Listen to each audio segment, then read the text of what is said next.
Hello दोस्तों, Shabnam study point में आपका स्वागत है।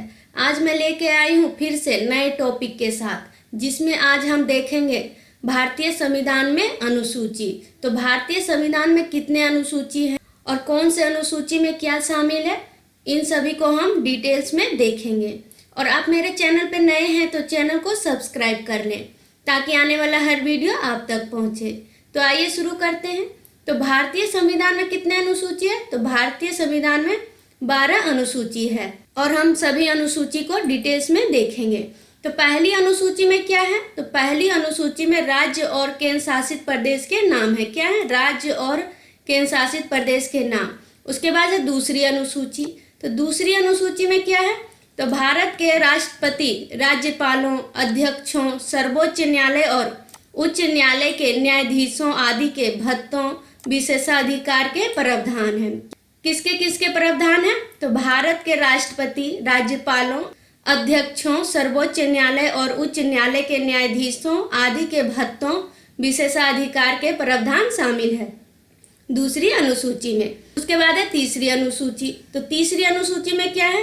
भारत के केंद्रीय मंत्रियों, संसद सदस्यों, सर्वोच्च न्यायालय और उच्च न्यायालय के न्यायाधीशों आदि के लिए शपथ और प्रतिज्ञा, ये तीसरी अनुसूची में शामिल है। उसके बाद है चौथी अनुसूची। तो चौथी अनुसूची में क्या है?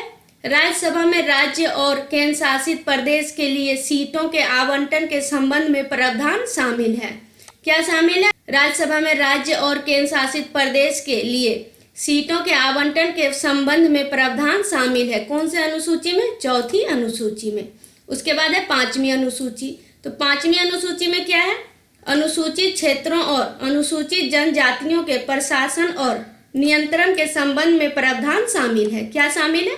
अनुसूचित क्षेत्रों और अनुसूचित जनजातियों के प्रशासन और नियंत्रण के संबंध में प्रावधान शामिल है। कौन से अनुसूची में? पांचवी अनुसूची में। उसके बाद है छठी अनुसूची।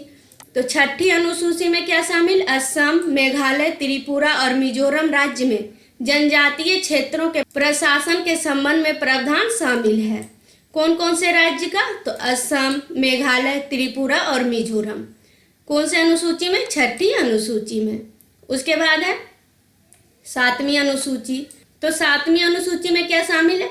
संघ, राज्य और संवर्ती सूची, ये तीनों सातवीं अनुसूची में शामिल है।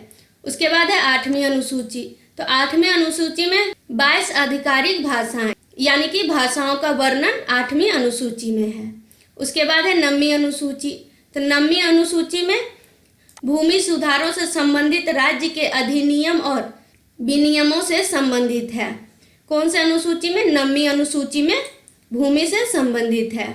उसके बाद है 10वीं अनुसूची।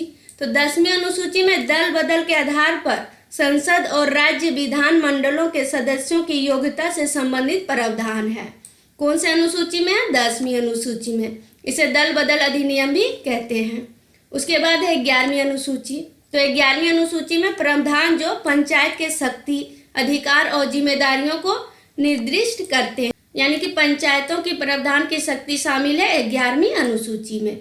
उसके बाद है अंतिम अनुसूची 12वीं अनुसूची। तो 12वीं अनुसूची में क्या शामिल है? प्रावधान जो नगर पालिकाओं की शक्तियों, अधिकार और जिम्मेदारियों को निर्दिष्ट करते हैं। इनमें 18 मामले शामिल है। कितने मामले शामिल है? 18 मामले नगर पालिका से संबंधित है।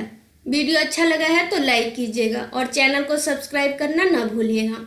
और मेरे साथ अंत तक बने रहने के लिए धन्यवाद।